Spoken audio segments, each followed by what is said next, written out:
Hello everyone. Ancient India कर रहे हैं हम लोग लूसेंट जनरल नॉलेज से। एक्चुअली कंबाइंड वीडियो मैं ला रहा था इससे पहले 7th वीडियो तक। आप अगर देखोगे तो कंबाइंड वीडियो था, हिंदी और इंग्लिश कंबाइन करके। बट एक्चुअली ये कंबाइंड वीडियो मैं इसलिए बना रहा था कि पहले शुरू शुरू में तो ऐसा कुछ प्लानिंग था नहीं कि हिंदी वीडियो, हिंदी की लूसेंट जनरल की जो हिंदी वाली बुक है उसकी भी सीरीज लाऊंगा। तो बट अब एक्चुअली मैं लूसेंट जनरल नॉलेज की हिंदी में भी वीडियो ला रहा हूँ। ठीक है, तो हिंदी में ला ही रहा हूँ तो इसको मैं पूरा इंग्लिश में कर दे रहा हूँ, क्योंकि इंग्लिश में और हिंदी में दोनों में कंबाइन करने का कोई मतलब नहीं बनता है। एक्चुअली आप हिंदी वाली जनरल नॉलेज देखोगे जिसकी सीरीज आएगी आगे, मतलब आगे आप देखोगे कि उसकी भी वीडियो मैं अपलोड करूँगा। तो इसलिए इन्फॉर्मेशन कवर हो ही जाएंगी। अगर आप इंग्लिश देख लेते हो, थोड़ा सा टाइम निकाल के हिंदी भी देख लेते हो, उसमें जो एक्स्ट्रा है आपको पता चल जाएगा।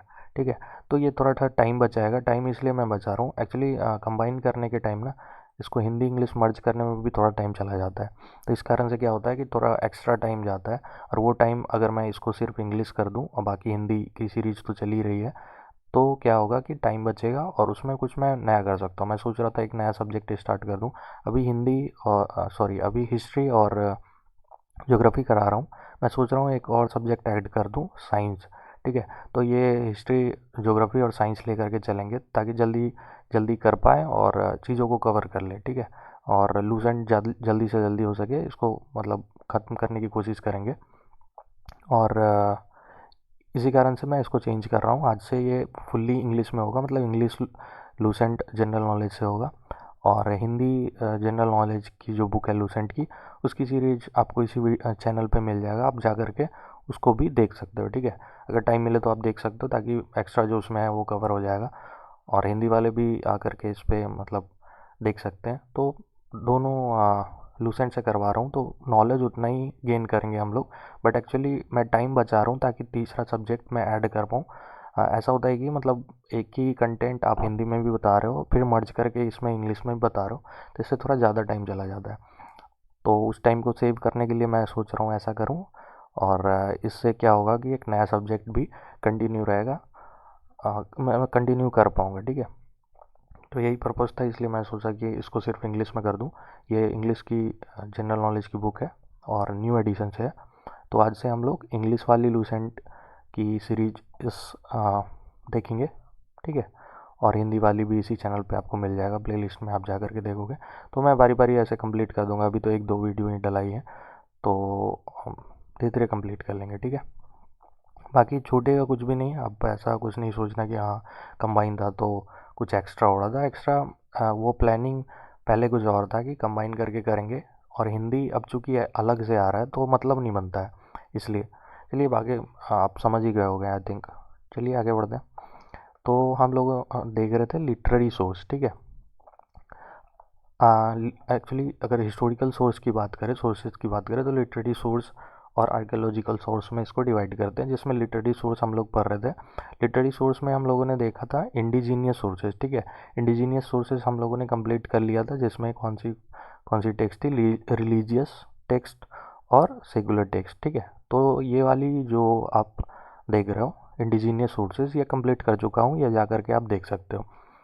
अब आज से देखेंगे फॉरेन सोर्सेज। फॉरेन सोर्सेज में हो गया आपका Greek writers, then Roman, Latin. Actually आप लूसेंट में देखोगे, मतलब इंग्लिश लूसेंट में, तो ग्रीक राइटर्स और रोमन राइटर्स को एक साथ में इन्होंने लिया है। रीज़न ये है कि ग्रीक राइटर्स के इंफॉर्मेशन को ही और सोर्सेज को ही इन लोगों ने अपना बेस बनाया है, रोमन ने। ठीक है, रोमन लोगों ने अपना मतलब वो आए नहीं थे इंडिया एक्चुअली। और ग्रीक का जो डॉक्यूमेंट था जो वो लिखे थे, उसी को देख करके या बाकी सोर्सेज यूज करके इन्होंने कुछ इन्फॉर्मेशन लिखी है जो इंडिया के लिए भी इम्पोर्टेंट है और इंडियन एंशिएंट हिस्ट्री को भी बताता है। ठीक है, तो इसलिए रोमन को अलग से इसमें छोटा सा दिया हुआ है, वो देख लेंगे। चाइनीज राइटर्स से जो सोर्सेज मिलता है वो हो गया। फिर तिब्बतन राइटर्स और अरेबियन या फिर अरब राइटर्स आप बोल सकते हो। तो ये 5 राइटर्स हैं। और आप समझो कि फॉरेन सोर्सेज में ये 5 चीज़ें हम लोगों को पढ़नी है, जिसमें से एक्चुअली इसको बारी बारी से पढ़ेंगे, क्योंकि बाकी सब्जेक्ट का भी वीडियो लाना होता है, तो उसको रिकॉर्ड करने के लिए टाइमिंग चाहिए। तो छोटा छोटे वीडियो ही लाएंगे। एक्चुअली लास्ट टाइम वीडियो थोड़ा बड़ा हो गया था, तो बड़ा में रिवाइज करने में भी आपको प्रॉब्लम होगी, और मुझे भी थोड़ा ज़्यादा टाइम देना पड़ जाता है रिकॉर्डिंग के लिए, ठीक है। तो आज से थोड़ा छोटा होगा, थोड़ा छोटा इन द सेंस कि 30 मिनट अप्रॉक्स होगा, ठीक है। 1 घंटे का नहीं होना चाहिए ऐसे। पिछले बार 45 मिनट्स का आई थिंक हो गया था। तो ये रोमन लैटिन राइटर्स देखेंगे आज, मतलब इस वीडियो में देखेंगे, और तिब्बतन राइटर्स देखेंगे, ठीक है। रीज़न ये है कि ये थोड़ा छोटा छोटा है, तो इसको अभी कवर कर लेते हैं, रोमन राइटर और तिब्बतन राइटर को साथ में। उसके बाद ग्रीक, चाइनीज और अरेबियन बाद में देखेंगे। स्टार्ट करते हैं टॉपिक। टॉपिक है फॉरेन सोर्सेज। इसमें आप देखोगे कि अगर इंडिजीनियस सोर्स को मतलब इंडिजीनियस सोर्सेज चीज़ें जो मिल रही हैं उसको कंफर्म करने के लिए आप फॉरेन सोर्सेज यूज़ कर सकते हो। तो ये एक इंडिजीनियस सोर्सेज को मतलब सप्लीमेंट किया जा सकता है, ठीक है, फॉरेन सोर्सेज से। तो दोनों सोर्स को कंबाइन करके अगर आप देखोगे तो चीज़ें थोड़ा ज़्यादा क्लियर होंगी। इस कारण से इसको कहा जाता है कि ये सप्लीमेंट है, फॉरेन सोर्स जो है वो सप्लीमेंट है इंडिजीनियस सोर्सेज का। और फॉरेन के ट्रैवलर को देख लो, विदेशी ट्रैवलर हो गए या फिर क्रॉनिकल्स हो गए, ये सारे जो हैं इसमें थोड़ा थोड़ा अंतर है। कुछ की अगर बात करें तो उन्होंने इंडिया विजिट किया था। ऑब्वियस है इंडिया विजिट करेंगे वो लोग, जैसे चाइनीज हो गए, ग्रीक हो गए, तिब्बतन हो गए, अरेबियन हो गए। तो इन लोगों के जो विजिटर थे, मर्चेंट थे, एम्बेसडर या हिस्टोरियन, पिलग्रिम्स, ट्रैवलर, जो भी बोलो आप, तो इन लोगों ने इंडिया विजिट करी थी और फिर उन्होंने जो लिखा था कुछ इंडिया के बारे में, या फिर इसके उस टाइम के सोशल एंड कल्चरल या फिर आप इकोनॉमिक कंडीशन के बारे में जो इन्होंने लिखा था, वो एज ए फॉरेन सोर्सेज हम लोग यूज करते हैं। और ये उन्होंने तब लिखा था जब उन्होंने खुद से देखा था, ठीक है, विजिट करके खुद से देखा था, चीज़ों को समझा था, तब उन्होंने लिखा था। बट कुछ की अगर बात करें,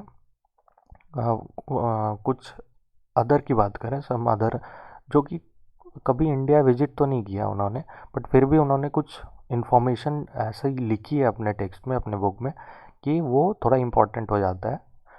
और इस कारण से इसको फॉरेन सोर्सेज में उनके बुक को भी मतलब शामिल करते हैं, ठीक है। अगर इंडियन एंशिएंट हिस्ट्री की बात हो गई, अगर उसको आप पढ़ना चाहते हो, उसके बारे में जानना चाहते हो, तो इनके टेक्स्ट को भी आपको देखना चाहिए, ठीक है। तो कौन कौन थे जो जिन्होंने विजिट तो नहीं किया था बट उन्होंने लिखा था इंडिया के बारे में, तो वो थे, उसमें आ जाते हैं आपके हेरोडोटस, देन हेटिसियस, प्लिनी, जस्टिन, सिहाब अल दिनुमारी, ठीक है। तो इन लोगों ने मतलब इंडिया विजिट तो नहीं किया था, बट वो क्या करते थे कि अलग अलग सोर्स को यूज करके, जैसे आप देख लो ये अगर अभी रोमन पढ़ेंगे तो रोमन लोग में जैसे कि प्लिनी है, जैसे कि जस्टिन है, तो इन लोगों ने क्या किया कि ग्रीक के जो है सोर्सेस, ग्रीक ग्रीक ट्रैवलर आते थे यहाँ पे, और या फिर विजिटर आते थे, वो देखते थे कि क्या सोशल और इकोनॉमिक कंडीशन है यहाँ का, तो उसके बारे में लिखते थे। या फिर यहाँ के राजा के क्रोनोलॉजी के बारे में लिखते थे, जिस राजा के कोर्ट में रहते थे उसके बारे में लिखते थे। तो ये सारी सोर्सेज जो हैं ये यूज करके मतलब रोमन राइटर्स, या जो वैसे राइटर जो मतलब इंडिया में विजिट तो नहीं किया बट उन्होंने कुछ लिखा, ठीक है। जैसे होता है ना, एक्स्ट्रा इन्फॉर्मेशन हम कभी कभी किसी अदर चीज़ों से ले लेते हैं, और हम नहीं चाहते कि खुद से मेहनत करें, दूसरे के इन्फॉर्मेशन को थोड़ा ले करके और खुद अपना बना करके उसको प्रेजेंट करते हैं, ठीक है। अपना इन द सेंस पूरा सेम टू सेम कंटेंट नहीं, बट कुछ आइडिया लेने के लिए बाकी सोर्सेज का यूज करते हैं, तो वही इन लोगों ने किया, ठीक है। और कुछ जो है, अगर कुछ की बात करें, जो जो जो विजिट किया था जिन्होंने, तो विजिट करते थे तो यहाँ पे भी वो अपना कुछ, अगर आप वो लिखते थे बुक, ठीक है। मान लो उन्होंने विजिट किया इंडिया और बुक लिख रहे हैं, तो उस टाइम पे क्या होता था कि कभी कभी तो वो लेके जाते थे कि चलो ये मैंने लिखा है इंडिया के बारे में, और यहाँ के मतलब पूरा एडमिनिस्ट्रेशन वगैरह वगैरह के बारे में लिखा है मैंने, तो मैं लेके जाता हूँ। बट कुछ क्या करते थे, कुछ छोड़ ही देते थे यहाँ पे, कुछ मान लो किसी ने यहाँ पे टेक्स्ट लिखा, जैसे प्लीनी तो आया नहीं, ठीक है। तो जो जिन्होंने विजिट किया, मान लो एक चाइनीज बंदा है, तो उन्होंने विजिट किया एक राजा के रेन में, उसने राजा के बारे में कुछ लिख डाला, ठीक है। तो क्या होता था, कभी कभी वो जब लौटते थे, मान लो चाइना लौट रहे हैं, ठीक है, तो वो छोड़ देते थे, ठीक है। उन्होंने जो टेक्स्ट लिखा था वो यहीं पे छोड़ देते थे इंडिया में ही, कि मैं लेके जा करके वहाँ क्या करूँगा, क्या लोग वहाँ के, यहाँ के बारे में जानने के मतलब ही नहीं बनता है लोगों का, तो छोड़ देता हूँ यहीं। तो इंटरेस्ट नहीं होता था, या कभी कभी गलती से छूट जाता, जो भी रीज़न था।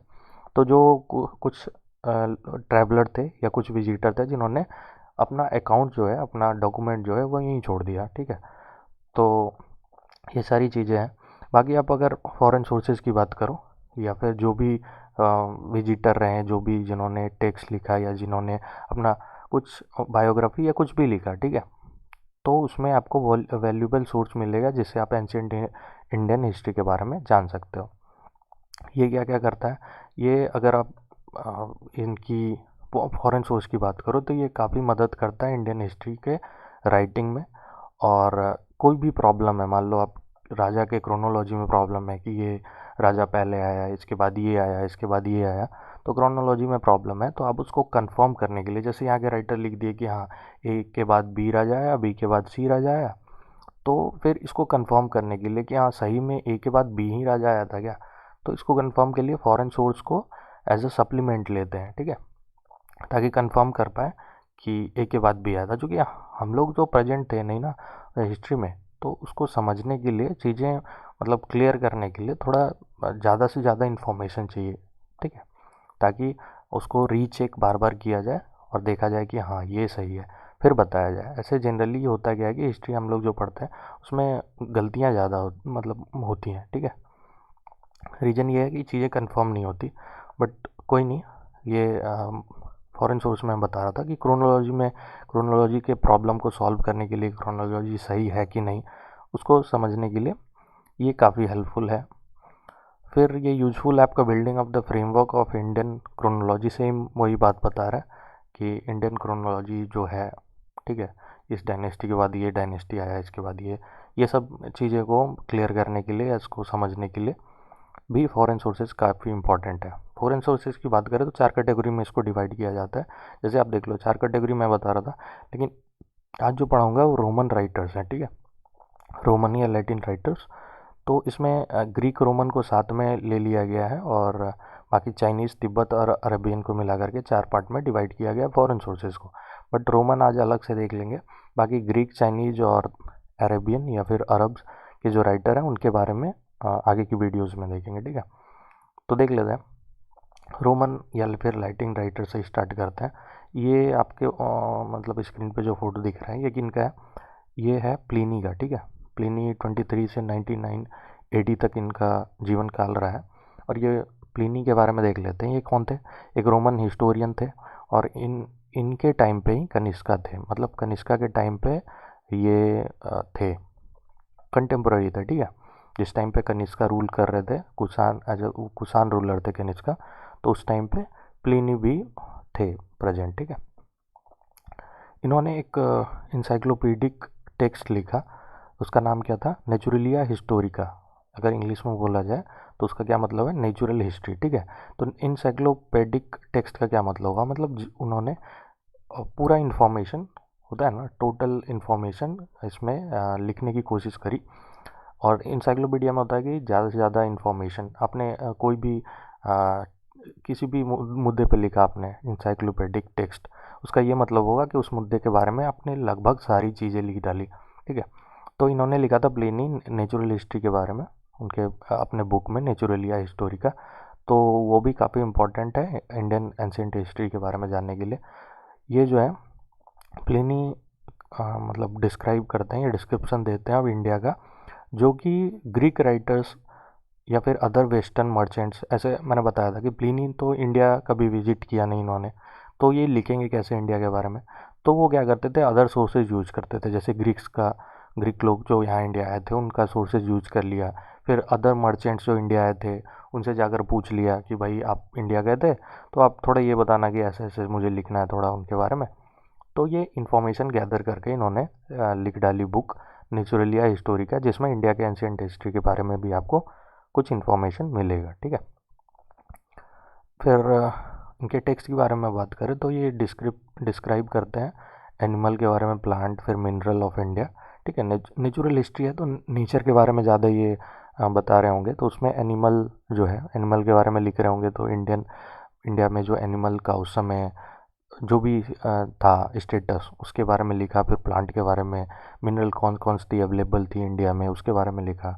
Trade relation with Rome and India, चूँकि ये रोमन राइटर्स थे, रोम के थे, रोम इटली में पड़ता है, ठीक है। तो उन्होंने ये भी बताया कि हाँ, इंडिया और इटली के बीच में या रोम के बीच में कौन मतलब कैसा ट्रेड है, रिलेशन, ट्रेड रिलेशन जो वो कैसा है। ठीक है, आगे देख लेते हैं। रोमन राइटर्स में कार्टियस है सेकंड, जो कि इनका क्या था, फर्स्ट सेंचुरी में ये थे। और ये एक रोमन हिस्टोरियन है, तो सिंपल है, मैंने ऑलरेडी बताया।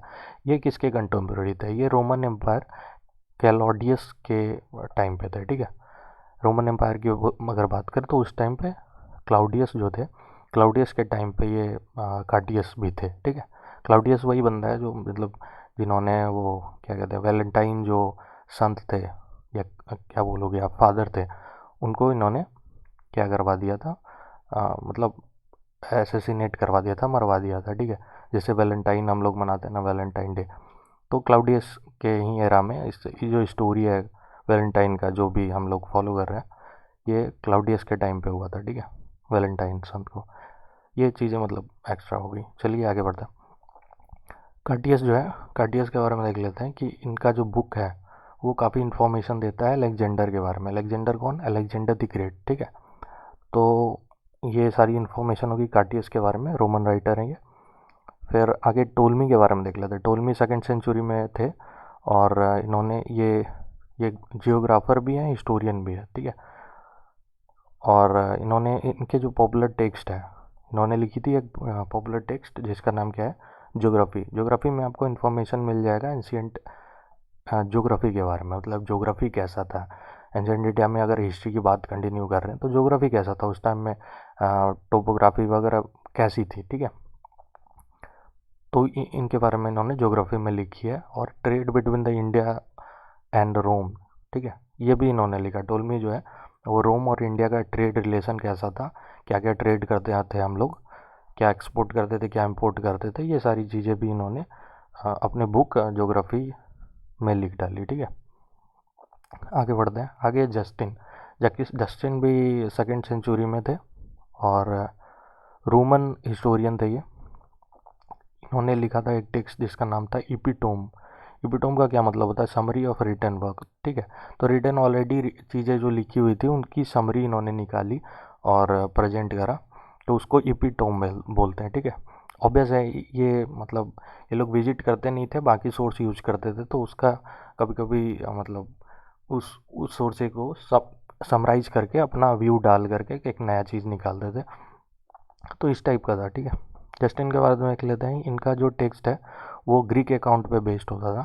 ऑब्वियस है किसी के ना किसी का सोर्स यूज करेंगे, तो ग्रीक राइटर्स का सोर्स यूज करते थे। ग्रीक, चूँकि आप देखोगे तो ग्रीक इटली आजू बाजू है, मतलब कंट्री जो है वो ग्रीक और इटली के बारे में बता रहा हूँ, वो एक दूसरे के काफ़ी करीब है। तो ज़्यादातर ऑब्वियस है कि ग्रीक अकाउंट, ग्रीक से ग्रीक राइटर जो यहाँ से लौटते होंगे उससे इन लोगों को मुलाकात होती होगी तो पूछ लेते होंगे। ऐसा तो नहीं है कि जो कि ग्रीक और सॉरी रोम या फिर इटली की बात करें, इटली या चाइना तो काफ़ी दूर है, तो प्रॉब्लम होगी कि चाइना जाएंगे फिर पूछेंगे, इतना करने से अच्छा इंडिया ही आ जाएंगे। इसलिए ग्रीक ग्रीक जो है, ग्रीक राइटर्स को ज़्यादा ये लोग प्रेफर करते थे। उनसे मतलब जो भी सोर्सेज मिला उससे जानकारी लेकर के फिर चीज़ें लिख डाली। इनके टेक्स्ट को अगर आप देखोगे तो इंडियन, मतलब इंडियन हिस्ट्री के बारे में तो बताते हैं, उसमें इन्होंने क्या लिखा है जस्टिन ने, campaign of Alexander the great. मतलब अलेक्जेंडर द ग्रेट जो वो चाहते थे पूरे वर्ल्ड को कि मैं कन्क्वायर कर लूँगा, मैं कैप्चर कर लूँगा। ठीक है, तो उसके बारे में इन्होंने लिखा है, जो कि इंडिया भी, मतलब इंडिया पे भी ये शासन के लिए गए थे, और बट एक्चुअली हो नहीं पाया था, बट आए थे। तो उसके बारे में इन्होंने लिखा था कि ये जब कैंपेन पे थे कि वर्ल्ड कन्क्वायर कर लूँगा, तो उस टाइम पे जो इंडिया की तरफ गए थे, तो उन उसके बारे में भी जस्टिन ने लिखी है। ठीक है, उनके टेक्स्ट में आपको मिलेगा। और एक्चुअली अलेक्जेंडर के टाइम पे चंद्रगुप्त मौर्य भी थे। ठीक है, चंद्रगुप्त मौर्य कंटेम्प्रेरी हो गया अलेक्जेंडर के, तो उनके बारे में भी लिखा गया है कि कैसे उन्होंने अपना धीरे धीरे पावर अपने हाथ में करा। तो अलेक्जेंडर द ग्रेट के साथ साथ आपको चंद्रगुप्त मौर्य के बारे में भी जस्टिन के टेक्स्ट में मिल जाएगा। ठीक है, अब देख लेते हैं चंद्रगुप्त मौर्य का जो रोल था। ठीक है, ग्रीक को हटाने में, ग्रीक लोगों को, ग्रीक पावर जो थी नॉर्थ वेस्ट इंडिया में, उसको हटाने में, उसको अप्रूव करने में जिस भी चंद्रगुप्त मौर्य का रोल रहा, ठीक है, किरदार रहा, उसके बारे में जस्टिन ने लिखा है। और उन्होंने बताया कि इंडिया जो है after the death of Alexander, Alexander की डेथ हो गई एक्चुअली। अलेक्जेंडर जब कैंपेन पे थे तो किसी कारणवश वो जब बेबीलोन लौटे तो वहाँ पे उनकी डेथ हो गई। और डेथ होने के बाद हुआ क्या कि पूरा योक ऑफ सर्विट्यूड जो था एक्चुअली अलेक्जेंडर के अंडर जो थे, पहले होता क्या था कि किसी भी एरिया को एक राजा अपने लड़ाई में या युद्ध में कैप्चर किया, ठीक है, और फिर वो राजा को आगे बढ़ना है या फिर अपने जहाँ पे वो राजा था, ठीक है, उस एरिया में जा कर के राज करनी है। तो उसके लिए एक वो क्या करता था, रिप्रेजेंटेटिव डाल देता था, जिसको गवर्नर कहते थे जनरली। और वो गवर्नर जो है उस मेन राजा के अंडर काम करता था, ठीक है। तो इसी तरह अलेक्जेंडर जो है अपने कैंपेन में काफ़ी सारे एरिया को जब भी वो फाइट करते थे, जब भी वो किसी बैटल में जीतते थे, तो उस एरिया को किसी को दे दिया कि चलो आज से तुम संभालोगे, तो उसको वहाँ का गवर्नर बना देते थे। तो क्या हुआ, जब अलेक्जेंडर की डेथ हुई तो ये जो यॉर्क यॉर्क, यहाँ देख लो फिगर में, आप फिगर में ये जैसे होता है ना, ये दो जानवर देख रहे हो, बैल बोलते हैं इसको। तो इसके ऐसे नेक पे जो है ये बना हुआ, ये इसको कंट्रोल करता है, ठीक है। तो यहाँ पे क्या होता है कि अगर अलेक्जेंडर की डेथ हो गई तो ये जो कंट्रोल था, मतलब योग के रूप में यहाँ पे दिखाया गया है कि योग का जैसे कंट्रोल होता है ये जैसे एनिमल के गर्दन पे है, ठीक है। तो क्या होता है, जब तक ये गर्दन पे है तो ये कंट्रोल में रहता है। तो जैसे आप इसको हटा दो तो इस ये थोड़ा फ्री हो जाता है, तो उसको पता नहीं चलता क्या करना है क्या नहीं। तो इसी तरह अलेक्जेंडर की जब डेथ हो गई तो जो भी योग था, मतलब जो भी इनके अंडर में थे, जैसे गवर्नर लोग थे, तो वो उनके उनको पता नहीं चल रहा था कि अब क्या करना है, ठीक है। तो उसके बाद धीरे धीरे उनको उनको मार दिया गया। और मतलब उनको, मतलब उनके सारे जिन जिन एरिया में वो गए थे अलेक्जेंडर, वहाँ पे उन्होंने गवर्नर बनाया था। तो जो भी गवर्नर थे उनको पता नहीं चल रहा था कि किनके अंडर है, क्योंकि गुलामी जो थी जिनके अंडर वो थे वो उनकी तो डेथ हो गई। तो इस तरह से बाद में गवर्नर्स को मार दिया गया, ठीक है। और ऐसा हेड्रोकोटस के मतलब को कहा जाता है कि he is the author of this liberation. ये जो मुक्ति थी, ये इसके इनके ऑथर कौन थे, तो हेड्रोकोटस। अब हेड्रोकोटस कौन है, हेड्रोकोटस को एक्चुअली चंद्रगुप्त मौर्य को ही कहते हैं।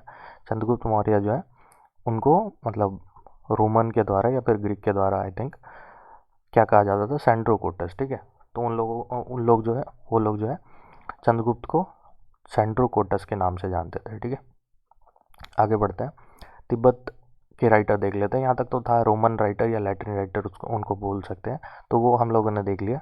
अब तिब्बतन राइटर्स के बारे में देख लेते हैं। तो तारानाथ है, तारानाथ 12th सेंचुरी एडी के टाइम पे ये थे, ठीक है, 12th सेंचुरी एडी में थे ये। 12th सेंचुरी एडी क्या है, ये सब चीज़ें अगर समझने में प्रॉब्लम हो रही है तो आप जा कर के डेटिंग सिस्टम वाला वीडियो आप देख सकते हो, ठीक है। उससे क्लियर हो जाएगा 12th सेंचुरी एडी का क्या मतलब है। अगर 12th सेंचुरी एडी में बोल रहा हूँ तो वो कब से कब तक का पीरियड होगा, ठीक है। बाकी देखते हैं, अभी तारा नाथ के बारे में देख रहे थे। एक तिब्बतन राइटर्स हैं, ये काफ़ी पॉपुलर थे, काफ़ी पॉपुलर हिस्टोरियन थे तिब्बत के। और ये इन्होंने बुक लिखी कंग्यूर और तंग्यूर। और कंग्यूर तंग्यूर क्या बताता है, तो ये इंडियन हिस्ट्री के बारे में बताता है, इंडियन एंशियंट हिस्ट्री के बारे में। ऑब्वियस है यहाँ पे जो मैं ऐड कर रहा हूँ या जो इन्होंने ऐड करा है, जो भी मतलब राइटर हैं तो उनके बारे में है। तो सॉरी, मैं कह रहा था कि जो भी राइटर है वो इंडिया के बारे में उन्होंने कुछ लिखा है, इसलिए हम लोग इसमें पढ़ रहे हैं, ठीक है। अब देख लेते हैं धर्मा स्वामी के बारे में। धर्मा स्वामी क्या है, ये 13th सेंचुरी एडी में ये थे। और ये जब इंडिया आए थे तो इन्होंने स्टडी करी थी नालंदा महाविद्यालय में, ठीक है। नालंदा महाविद्यालय में आकर के ये 3 साल इन्होंने स्टडी करी थी। और ये 3 साल कब से कब तक था, तो 1234 से लेकर के 1236 एडी, ठीक है। 34, 35, 36, 3 साल ये यहाँ पे थे नालंदा महाविद्यालय में। और स्टडी करके इन्होंने जो मतलब बताया होगा या लिखा होगा, तो इस कारण से इनको एज अ फॉरेन सोर्स के रूप में यूज किया जा रहा है इनके टेक्स्ट को, ठीक है। तो ये सारी इन्फॉर्मेशन थी तिब्बत राइटर्स के बारे में, तिब्बतन राइटर्स के बारे में। बाकी आप मतलब फीडबैक ज़रूर देना। और आई थिंक अगर आपको अच्छा लग रहा है तो लाइक ज़रूर करना। इससे क्या होता है कि मतलब सर्चिंग लिस्ट में इस ये वीडियो थोड़ा ऊपर आएगा और उसे ज़्यादा से ज़्यादा लोग देख पाएंगे और फीडबैक दे पाएंगे, जो मेरे लिए अच्छा होगा। तो अगर आपको मतलब अच्छा लग रहा है तो लाइक ज़रूर करना। बाकी देख लो आप बाकी आप जो मन करे करो। Thank you. बाय।